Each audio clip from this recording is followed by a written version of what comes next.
Hello everyone, welcome to another day in Shroud of the Avatar.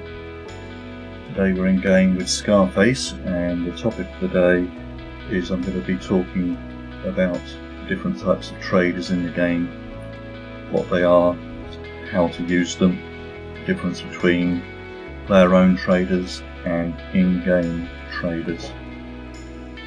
Now, in front of us we've got the classic player-owned trader.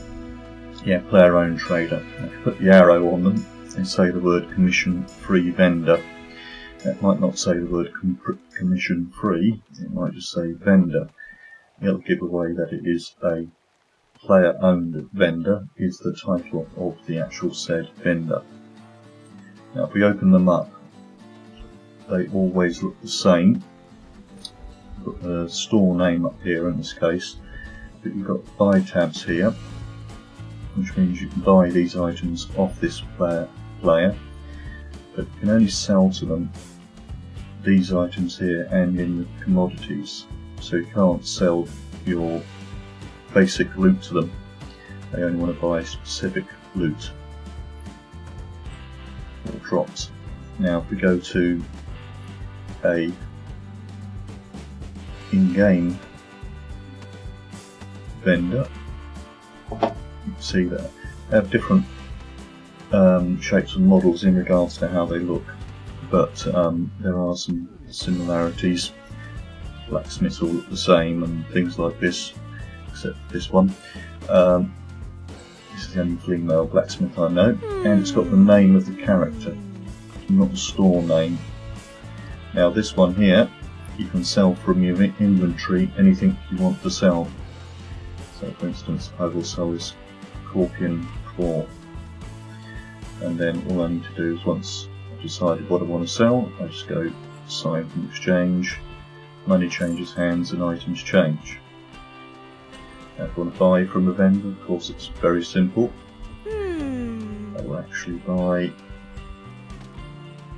one batch of arrows, 24 arrows for a price of 2 gold.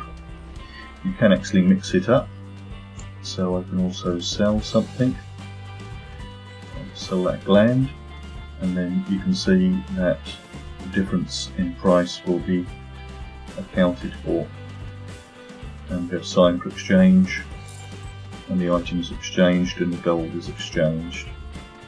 So those are the main differences between the actual vendors. You can only sell your general loot to a in-game vendor instead of a player vendor. Now when we go into towns, the vendors normally have shops with signs above them. So in here we should find a tailor. Go in, we find Tanner Edwin, a tailor.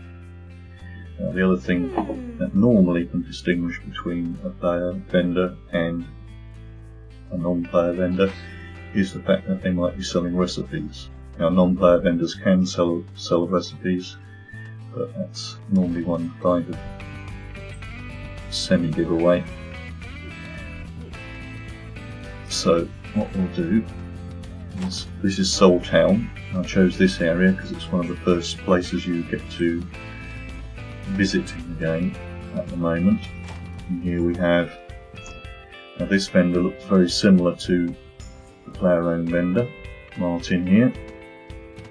So you can see that looks very similar to the player-owned, but if we move our mouse over him, it just says Martin, it doesn't say vendor. So we know that this is not a player-owned vendor. You can actually sell to him, because if you go to sell from inventory, we can see we've got a list here. So if I then just quickly show you again our own vendor, which looks very similar to our Martin. If we move the mouse over him, you can see the commission-free vendor, and if we go to the sell tab, you know, it's what they want to buy, not what we want to sell. Now if you actually do have the commodity in the values that they are, it will be highlighted in white. Because I don't, we can't actually sell anything because we don't have it. So if you move that across, you've got no sign for exchange. So that's the differences between what you can do with a player-owned vendor and a in-game vendor. So I hope I've answered the question that you might have,